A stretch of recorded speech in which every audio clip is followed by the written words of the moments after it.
Well, there you go. Signature done.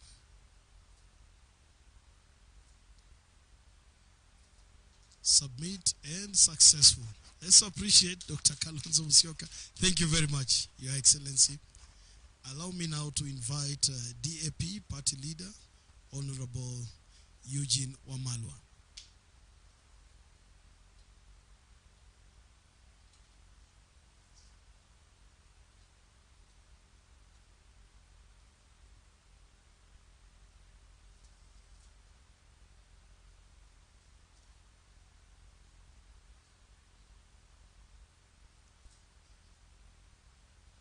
And the details are up already.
There you go. Round of applause, please.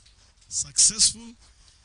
And allow me now to invite Usawa Kwawote, Party Leader, Honorable Mwangi Wairia.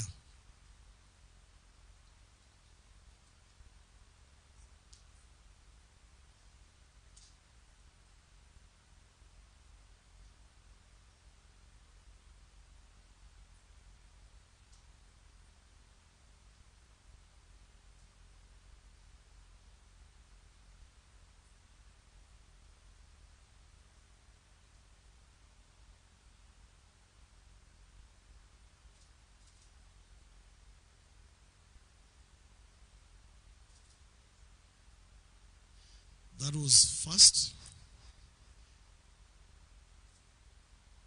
real quick, and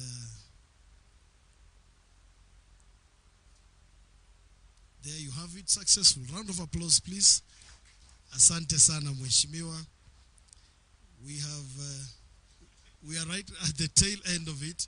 Allow me to invite Honorable Nderito Moreithi, kindly.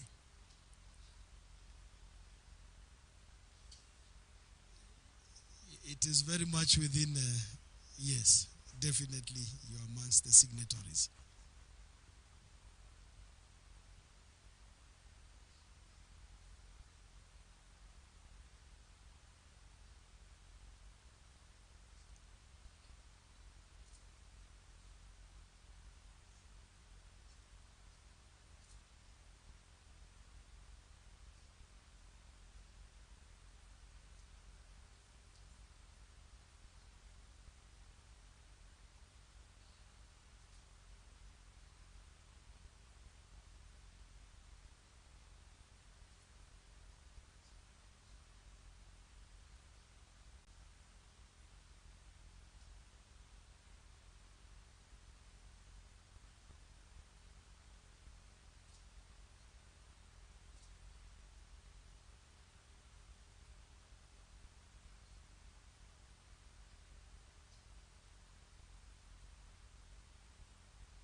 There you go, signed,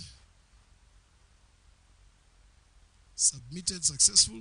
Thank you, Mheshimiwa. Allow me now to invite the SG of Jubilee Party, Honorable Jeremiah Kioni. Welcome, sir.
Done, submitted successfully. So, makofi tafadhali.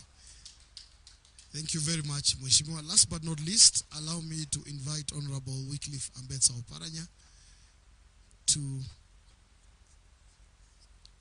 and even as Mheshimiwa Oparanya comes, our viewers at home can also do the same. It takes about 30 to 45 seconds to have your signature collected. Remember, the platform is www.tumwchokaa.com.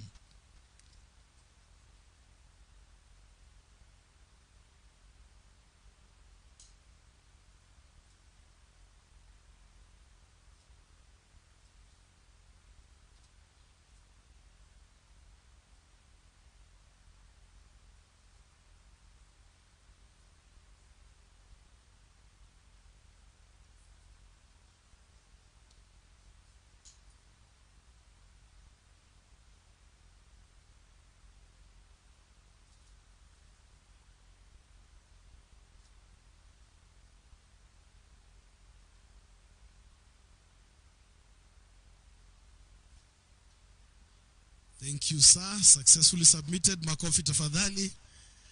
Well, I'm ably advised that we have the minority leader in the National Assembly, Honorable James Opio Wandai. Please come forth. Yes.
Well, successful. Thank you very much, Minority Leader. Last but not least, from Kitui County, the Speaker of the Kitui County Assembly, Honorable Kevin Kinengo. Welcome, Mr. Speaker, sir.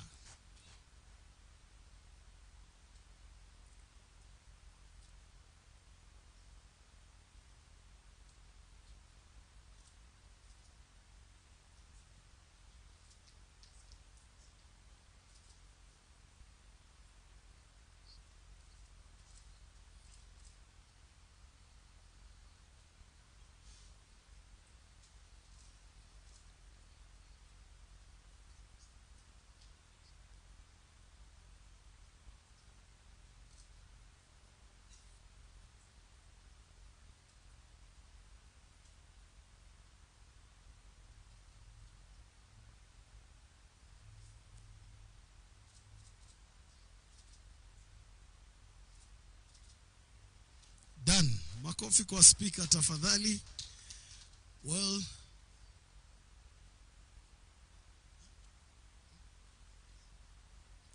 Well, in case any member of the Fourth Estate as well wants to participate in this, you are free to do so or to try.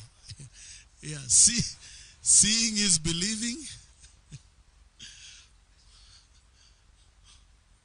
Well, in case there is none, thank you very much for joining us in this very noble initiative. We now go to set up on the other side for the press conference. Remember, the platform is www.tumwchokaa.com. Thank you so very much.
I was thrilled to watch the presentation and a famous lady born in Nigeria. I think she works in the UK. She's one of the anchors of CNN, Zain Asha. What happened in Kamukunji was given absolutely important airtime. And so the world is aware of what's going on in our beloved country. Allow me then to invite our brother, Raila Molo Odinga, our leader, to come and make an important statement. Thank you.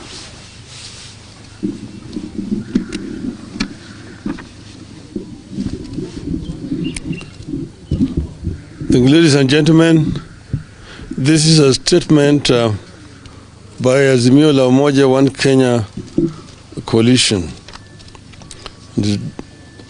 on the launch of digital signature platform. And I just want to announce before I read the statement that this platform is now up and running, and any Kenyan, wherever they are, you can just go to www.tumwchokaa.com and you will be able to access it. Last week, we announced the launch of a program of collecting signatures for the purposes of taking back the powers we delegated to our leaders. The exercise, which is ongoing, is meant to express the people's displeasure with Ruto and the raft of punitive, unfair, and unjust taxes that he has decided to impose on the people without the people's consent. This is part of the campaign of resistance, the civil disobedience and citizens' actions that we have decided to pursue to force Ruto and his regime to respect and listen to the people. The Finance Act 2023 clearly exposed the fact that our leaders have decided to take instructions from the executive, and the executive has decided to pursue its own wishes regardless of what the people feel or say. Both the legislature and the executive have ganged up against the people, and the people have been left on their own. In return, the people have decided, rightly, to gang up against the executive and the legislature. The people have decided to invoke Article 1 of the Constitution. The process we are engaging in is about the deliberate policy decisions by the Kenya Kwanza regime to make life unbearable to a great majority of Kenyans, despite the consistent appeal by Kenyans for the regime to take actions to lessen their burden. The digital platform we have unveiled today is complementary to all other efforts and platforms, including civil disobedience, tax boycotts, and defiance that are meant to compel the regime to repeal the Finance Act 2023 and take deliberate steps to lower the cost of living. These actions are also meant to compel the regime to address all the weighty issues that we have been pushing for, including a bipartisan reconstitution of the IEBC, audit of the 2022 elections, and an end to the invasion and compromising of parties and members of parliament. The digital platform we have unveiled today will therefore run alongside manual or physical signature collection, and we urge Kenyans to feel free to choose between digital and manual platforms, whichever they are comfortable with. We are aware that Kenya Kwanza has questioned where we will take the signatures and the legality of the exercise. We don't expect them to understand. They don't understand the people's power as at now, but with the time, they will do. But they need to understand, we will not take it to the Kenya Kwanza IBC or their compromised parliament. We take this early opportunity to thank the 1.2 million people who have signed so far. We appeal to more people to come out and append their signatures to this historic undertaking. Note that 1.2 million people have signed this far. As we launch this, our citizens' engagement forums that we started in Kamukunji last week will continue. And Kamukunji will not be confined to Nairobi. As the people demonstrated last week, Kamukunji will be everywhere and anywhere across the country where Kenyans gather in the name of justice and well-being. We sincerely thank the people who turned out and spoke loudly, boldly, and fearlessly in Western, Coast, Central, Nyanza, Rift Valley, Northeastern, and of course, Nairobi last week. And Eastern. Sorry. We take note that in the course of our otherwise peaceful activities across the country, Kenya Kwanza responded with live bullets and killed people in various parts of the country. In Nairobi, there was an attempt to assassinate the Right Honorable Raila Odinga, yours truly. We know they are getting it very wrong and missing the point that what Kenyans have started is a self-propelling movement. It has never been and will never be about an individual. Just like the assassination of Martin Luther King Jr. or the detention of Nelson Mandela did not stop the march for civil rights and freedom in the USA and South Africa, and that of Mahatma Gandhi in India. No amount of shooting, tear gas, or even assassination will stop the march of history in this country. However, we intend to move to court and institute prosecution against individual officers who are involved in unconstitutional and illegal actions against protesters in the course of our activities. Our activities are protected by the Constitution. By resorting to civil disobedience and protests, we can't be wrong unless the law itself is wrong. Kenyans must never be made to believe that they are wrong when they protest. We therefore ask Kenyans to film, photograph, and record all those police officers who shoot at or in any other way hurt protesters in the course of our activities. Such officers are acting in disregard for the Constitution, and we must make them pay for their illegal activities. We are back tomorrow at Kamukunji, Nairobi, and Kamukunjis elsewhere and everywhere across the country. Once again, we appeal to Kenyans to come out in even bigger numbers and make their voices heard. With the time, Ruto will respect Kenyans. What we started last week was only the first wave. Tomorrow, we must return with an even greater force and in greater numbers. And we must keep doing this until Ruto listens and respects Kenyans. Finally, and most importantly, let us stay united. We need unity now more than ever. With unity, the fight won't be long, and we will get many of the things we desire and deserve. Let us stick together until the end. See you in Kamkunji tomorrow. Yeah. Thank you.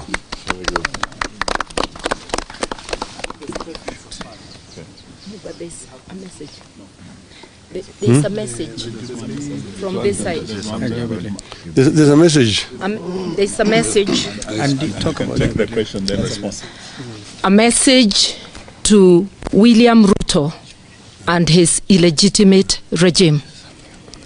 We are aware that you have unleashed Gachagua to plan evil for the leaders of the mountain region. We are aware of your plans, and we want to warn you and tell the world that if anything happens to the leaders from the mountain or their families, it will be on you. I also hasten to add, the blood of the protesters who were killed with live bullets is upon you. We want to ask you to cease waging warfare against your people when they exercise their constitutional rights. We want to remind the armed people, the police, that what we are doing is for you as well. We know you are hurting in your pockets, just like all Kenyans.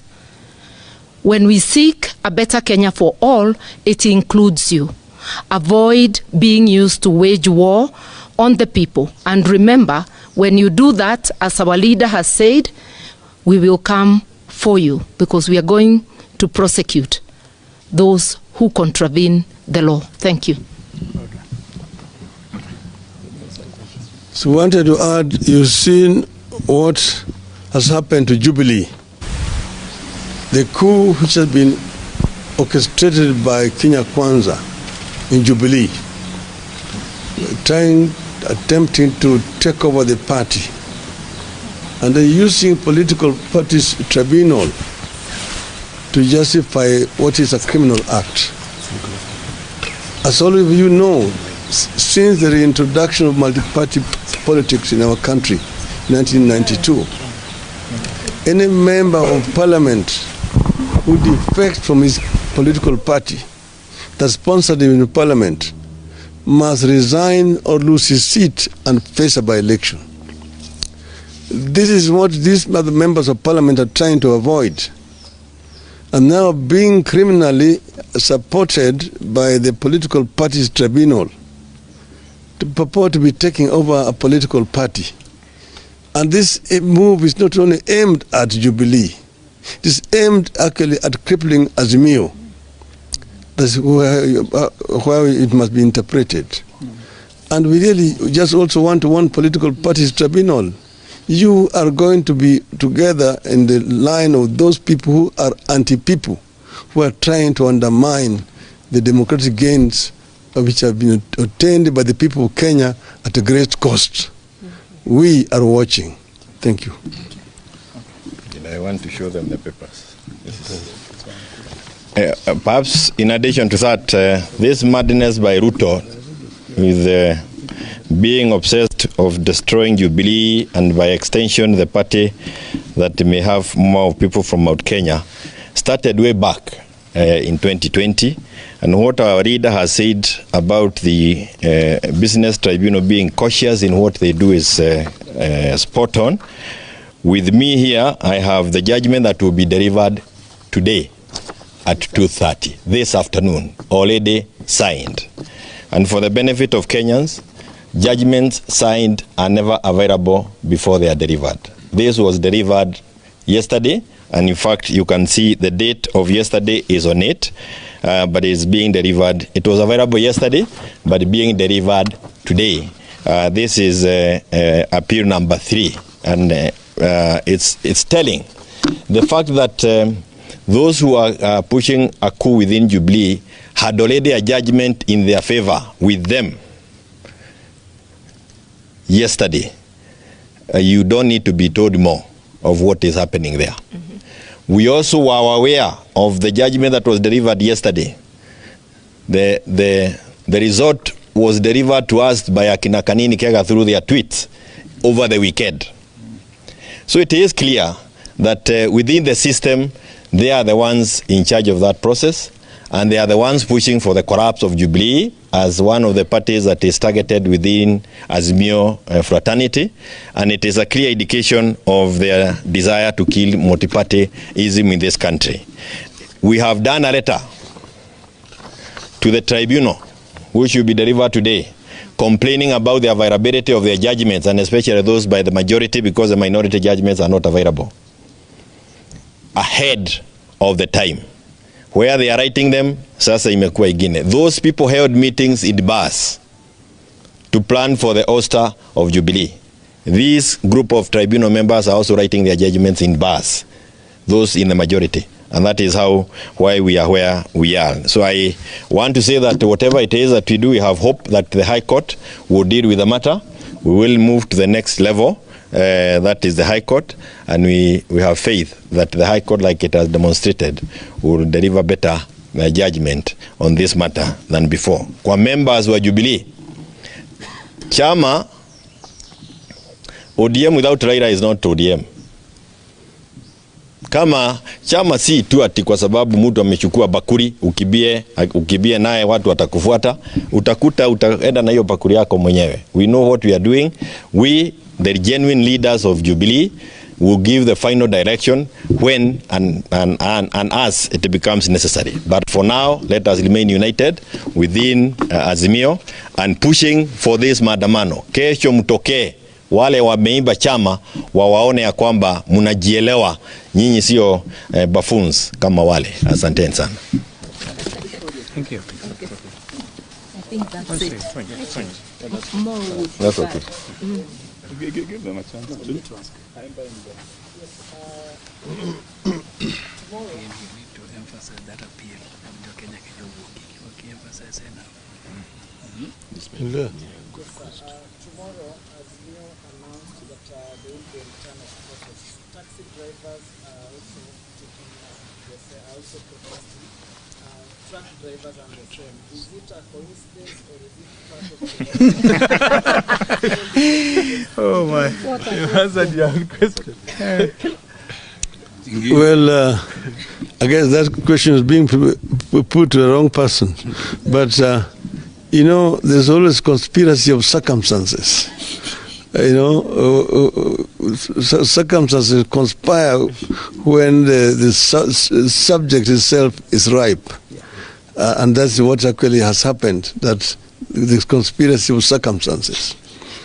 But wacha nichukue fursa hii vile vile na niseme kwa Kiswahili ya kwamba nataka Wakenya wote kila mahali, wale wafuasi wa Azimio, wafuasi wa baba na mama na Kalonzo na Malwa na Paranya na Wajakoya na Wairia na Nduritu Muridhi, wote na wale ambao wameumizwa, hata wale wa Kenya Kwanza ambaye wanataka mabadiliko pa wanaumia, nyinyi nyote mwalikwa kesho.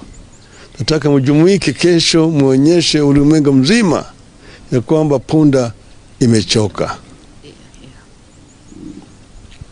Last one. Yes, Apollo TV 47. You've said you don't expect Kenya Kwanza to understand the issue of signatures, but they're also criticizing, saying, what's the end game of the collection of these signatures? What's your reply to them? You see, let them, you know, because they themselves are saying what the Constitution provides. They are forgetting about Article 1 of the Constitution. Because that Article 1 is very, very clear.